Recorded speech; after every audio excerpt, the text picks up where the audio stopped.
today I want to look at the main mistakes, so the 6 biggest mistakes made by speakers of English whose first language is Spanish. So take a look at these mistakes. Are any of these familiar to you? Have you made these mistakes before? Maybe some of them you don't even know are mistakes. So the first one, which is very common, is for somebody to say, "It depends the situation." Okay, so think for a second, what's the problem there? That's right, it should be, "It depends on the situation." So we always say, "It depends on." Okay, so make sure that you remember that phrase, "It depends on." Okay, the second problem is something like this. It could be in any tense, so it could be in the future, present, past. Here we've used the conditional.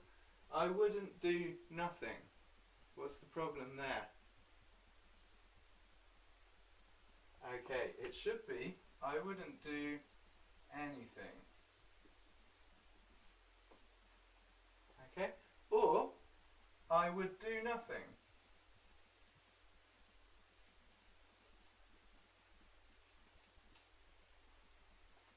Okay, the reason for this is that in English, unlike in Spanish, we can't use 2 negatives in the same sentence. So if we have a negative here, I wouldn't, or I didn't, or I haven't, or I won't, etc., then we have to use anything instead of nothing, because nothing would be another negative, and we can't use 2 negatives in the same sentence. So the same would work here. Because would is positive, we can use the negative nothing, and the meaning is exactly the same. So I wouldn't do anything, I would do nothing, have the same meaning. Another very common mistake. "People in my country is angry." Take a look at that. What's the problem there? So yes, in English, people are plural. So in Spanish, people are singular, la gente es, but in English, people are plural. So it would be the same with things like this.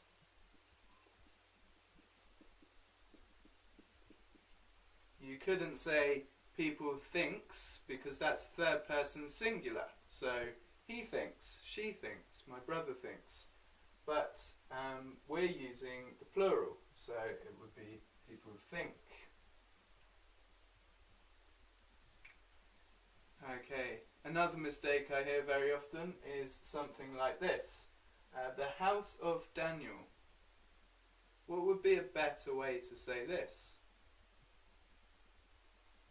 In English we do have this structure, but we don't use it very often, only for very formal language or in some very specific cases. Normally we use what's called the Saxon genitive, which is the apostrophe S for possession. So the person who owns the house would be first. So Daniel here. And then we would use the apostrophe S to express possession instead of. And then we wouldn't need to use the. Okay, so we wouldn't need this. And it would become Daniel's house.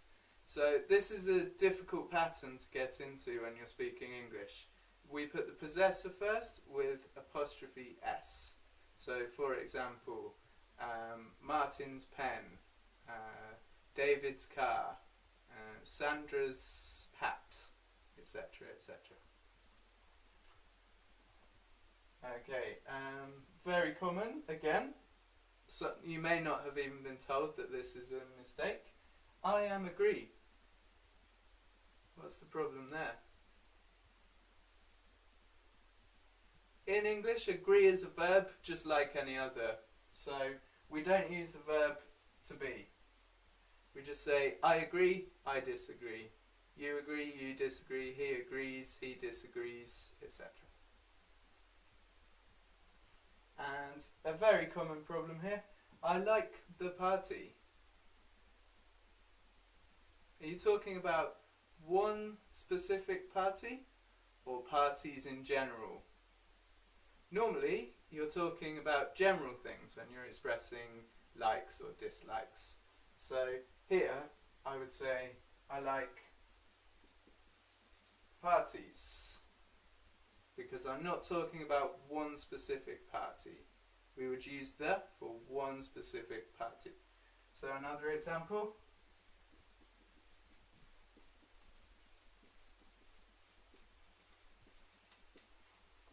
I like the football.